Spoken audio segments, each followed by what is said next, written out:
teman-teman, pada kesempatan kali ini kami akan membahas materi mengenai teori-teori dalam komunikasi kelompok.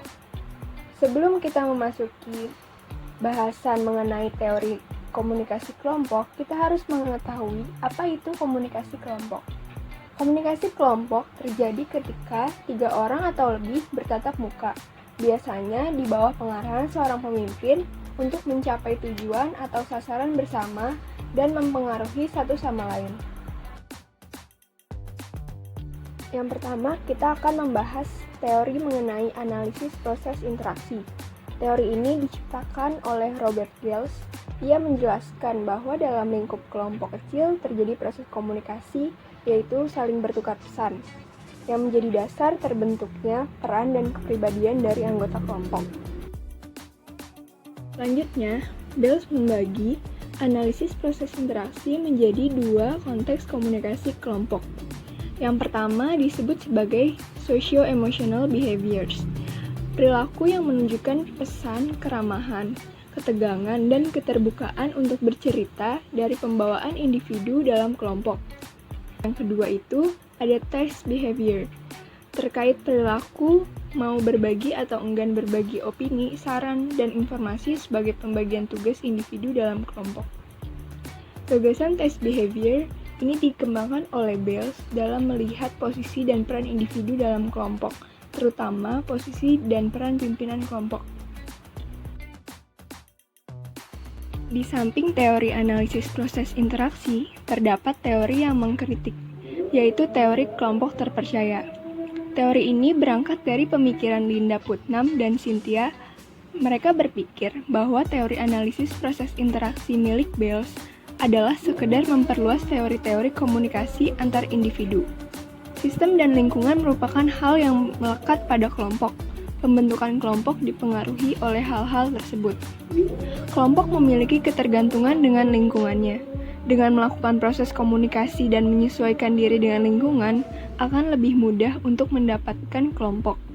Batasan dalam kelompok bukan hal penghalang bagi seorang untuk menjalin komunikasi dengan melibatkan lingkungan termasuk kelompok lainnya. Model input proses output. Kelompok sering dipandang seperti sistem sibernetika, di mana informasi dan pengaruh datang kepada kelompok atau yang disebut input, lalu kelompok mengolah informasi ini dan hasilnya berputar kembali untuk mempengaruhi orang lain atau yang biasa disebut output. Berdasarkan pendekatan kelompok Gilles, model ini menunjukkan bahwa tugas kelompok dihadapkan dengan 2 masalah, yakni rintangan tugas atau task obstacles dan rintangan antar personal. Rintangan tugas atau task obstacle merupakan kesulitan yang dialami oleh kelompok dalam mengerjakan tugas, seperti perencanaan sebuah peristiwa atau menyetujui kebijakan, menyarankan solusi, dan menitik beratkan pada alternatif. Sedangkan rintangan antar personal merupakan rintangan yang dialami oleh anggota kelompok secara 2 orang atau lebih dalam menyelesaikan masalah bersama. Analisis interaksi Fisher. Di saat Gilles menggunakan model tindakan individu, Aubrey Fisher dan Leonard Hausch menggunakan model sistem manusia atau sistem human model sebagai acuan pendekatannya dalam memandang perilaku manusia. Interaksi dapat digolongkan ke dalam dimensi isi dan dimensi hubungan. Dalam teori pengambilan keputusan, Fisher mengutip 4 fase melalui tugas kelompok yang cenderung mengolah: 1. Orientasi, 2. Konflik, 3. Kemunculan, dan yang keempat penguatan. Teori kerja kelompok efektif. John Ocel menggunakan model input proses output dalam membentuk variabel-variabel penting yang mempengaruhi fungsi kelompok. Ocel membagi perbedaan budaya yang paling penting menjadi 3 kelompok, yakni individualisme, kolektivisme, kehendak diri, dan urusan rupa. Dengan menggunakan model input proses output, Ocel memperlihatkan bahwa kualitas komunikasi mempengaruhi kedua tugas dan hubungan keefektifan. Ia meyakini bahwa jika secara budaya sebuah kelompok berbeda memiliki komunikasi yang baik, keefektifan dari tugas dan hubungan di antara anggota kelompok akan meningkat baik juga. Tradisi sosial kultural. Dalam tradisi ini membahas mengenai bagaimana makna, aturan, pengertian, dan peran yang terjadi di dalam komunikasi. Penekanan gagasan mengenai realitas yang dibangun di dalam sebuah proses komunikasi yang terjadi baik dalam kelompok, masyarakat, budaya, merupakan bentuk dari tradisi sosial kultural ini. Pendekatan sosial kultural ini memfokuskan diri mengenai pola-pola interaksi antara manusia dengan manusia. Tradisi ini memiliki keterkaitan kepada komunikasi yang terjadi pada situasi yang nyata. Makna dan macam-macam komunikasi memiliki kaitan erat dengan arti tradisi sosial kultural itu sendiri.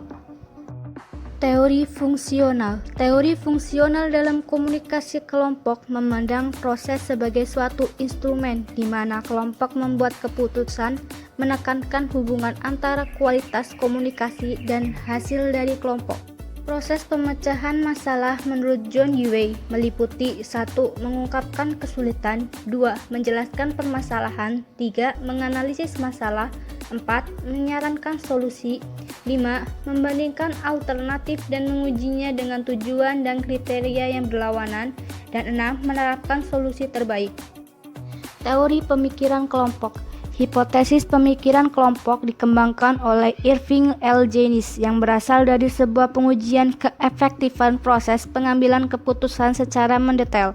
Istilah pemikiran kelompok dapat diartikan sebagai suatu model berpikir kelompok yang bersifat kohesif ketika usaha-usaha keras yang dilakukan anggota-anggota kelompok untuk mencapai kata mufakat. Sekian presentasi dari kami, semoga materi yang kami sampaikan bermanfaat. Mohon maaf jika ada kesalahan kata-kata dan kekurangan pada video ini. Terima kasih.